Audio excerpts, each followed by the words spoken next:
In this video, I'm going to be taking you step by step on what you need to consider when you want to apply for a PhD.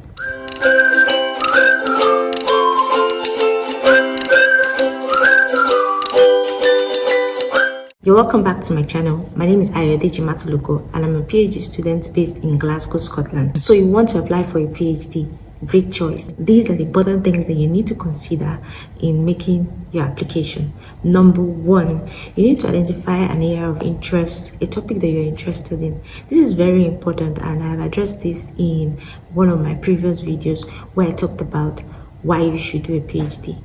It's very important to identify an area that you're interested in. And how do you identify this?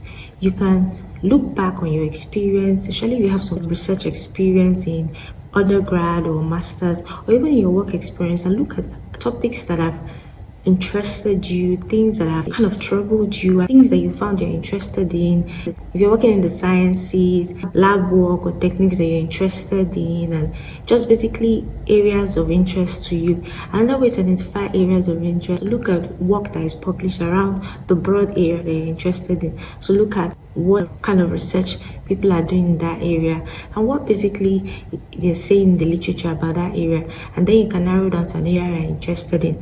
Now, you do not have to know exactly what you want your PhD in, but at least start by identifying what area that you're interested in. That will help you to be able to narrow down your options and identify the perfect PhD program for you. Also, another thing to consider when you're thinking about area of interest is also the location. So there's some research areas where a lot of work is being done in particular countries and some locations that are well renowned for certain research areas. So you need to identify also if that is important to you and what kind of location you want to be based when you're carrying out your research. So do you want to go abroad? Do you want to go to the UK, to the US? And people that are working in that area, where are they based? Another way to identify researchers working in the area also and to see where they're based is by reading their work, seeing what kind of institutions they're working at. So that way you can start to narrow down to see, okay, I'm interested in this area, the people that are working in this area, this is where they are based, and that kind of helps you to start to think about how you want to also start to work in that area and basically just carry out research in that area. And linked to that, you could also go on ResearchGate, LinkedIn, and just kind of search for people that are working in that area, see where they are based, see what they're talking about, what they're posting about. You could even engage with them, network with them, and find out about the research area just to make sure that you're really making a great choice. Another thing to consider would be university. So when it comes to a PhD, in my own personal opinion, rankings might not really matter, unlike when you're doing masters, for example. So like, for example, when I was going for my master's degree, I knew that there were top schools from pharmacy and pharmacology basically all over the world, and I knew that the school that I went to do my master's, University College London, was top 3 at the time in the UK, and also was the only school out of the top 3 that was actually doing the course that I wanted to do. So rankings were important to me, and so I targeted going to UCL for that course. But when it comes to a PhD, rankings may not be that important because now you're looking at the research area. So your university might be highly ranked for a particular subject, all of that, but that particular research area that you're working in, the people that are working on that and are publishing and are doing all the original research and churning out all the work might not be based at the institutions that are highly ranked. So ranking is important still, or it's determining if ranking is important to you, but then you also need to consider where the actual researchers are based and where the key people are based and the people that you want to be working with, the network that you want to be part of post PhD and even later on in your career. The next step in applying for a PhD is now identifying the project. So now the thing with finding a PhD project is that there are 2 ways to go about it. So there's the hard way, there's the easier way. I'll start with the hard way. The hard way is coming up with your own research proposal from scratch and then reaching out to researchers that are working in that area and trying to find out if they will be willing to supervise you, to work with you, and to help you refine your proposal, and then you apply to the university. That requires a lot of skill in putting together a research proposal, so something that you can show the potential supervisor, and then they can let you know if they're interested in working with you, and then you can put it together. If you want me to do a separate video on how to develop a research proposal, you can let me know in the comments.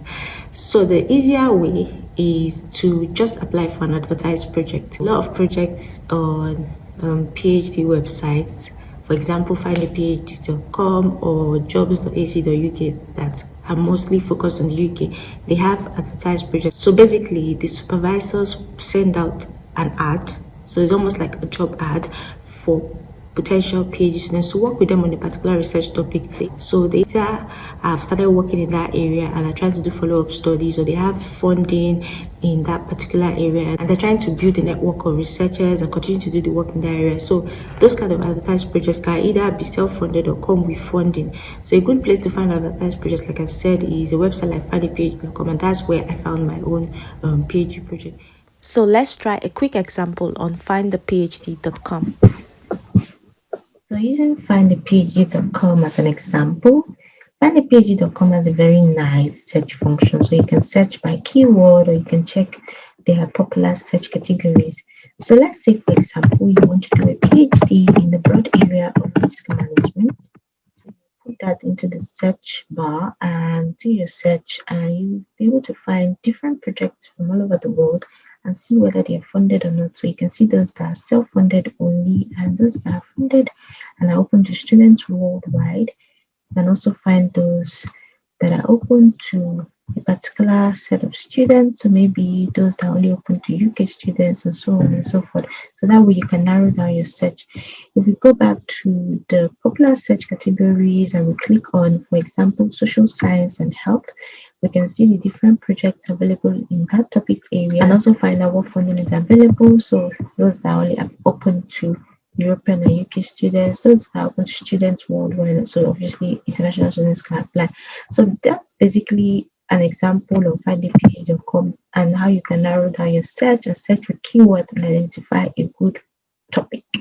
Now, that's not to say that because the project is advertised, you would need a research proposal. Some advertised projects, even though they've already written up like an abstract and a mini proposal, they usually want you to submit your own proposal, building up on what they already have on the website. So that's another opportunity to show that you have an interest in the area and to basically just talk about how you're going to do the project. So for both methods, you basically need a research proposal, but most especially if you're coming up with an idea from scratch. The other way of coming up with your own research proposal, you also need to consider other things like, do you have funding? So have you applied for maybe funding from your government, or does the potential supervisor have funding?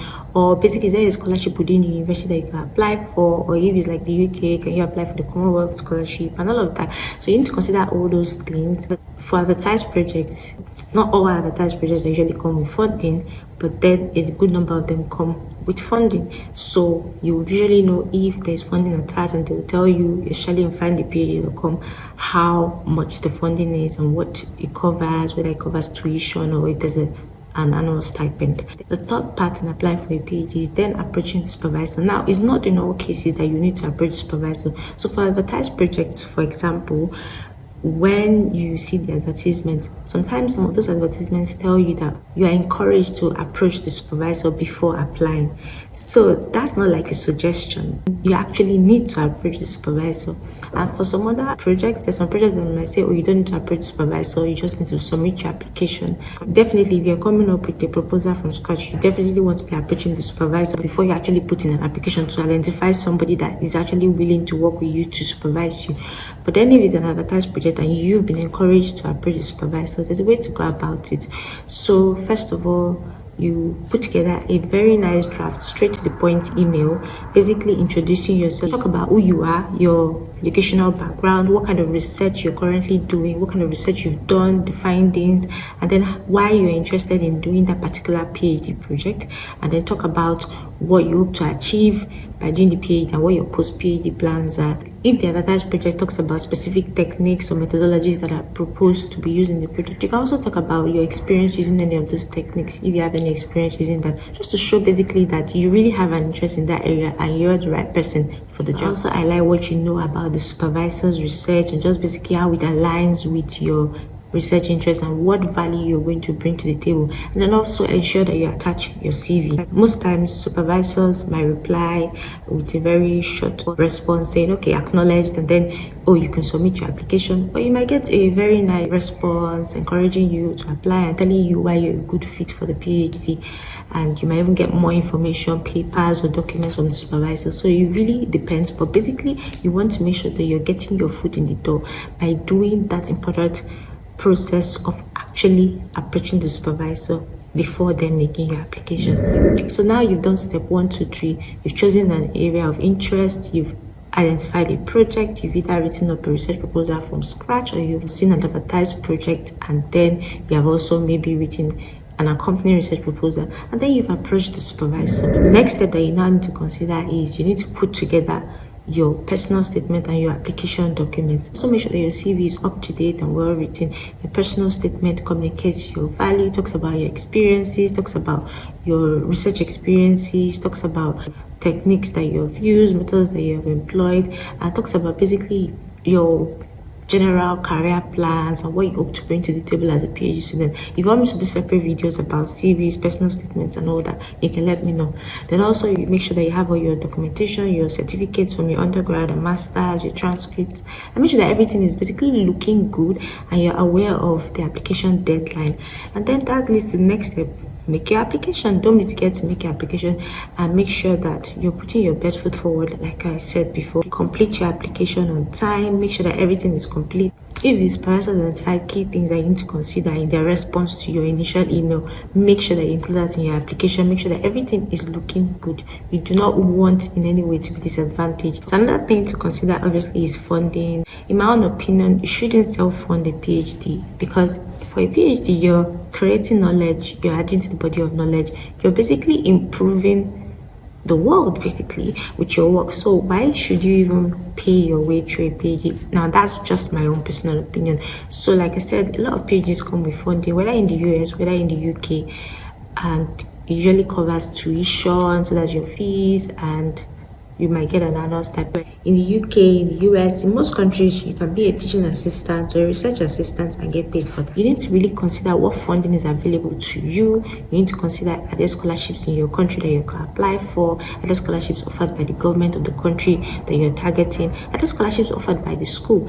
So basically, you need to just really think about how you're going to fund your way through a PhD. You really need to think about that. So if you get an offer, like for me, if I was to get an offer that was really good and it didn't come with any funding, if I had searched for funding everywhere and I still didn't get funding, I wouldn't go for that, because while it might look exciting, once you get into it, you need to be thinking about how you're going to live day to day. You need to be thinking about how you're going to pay your rent, how you're going to basically live.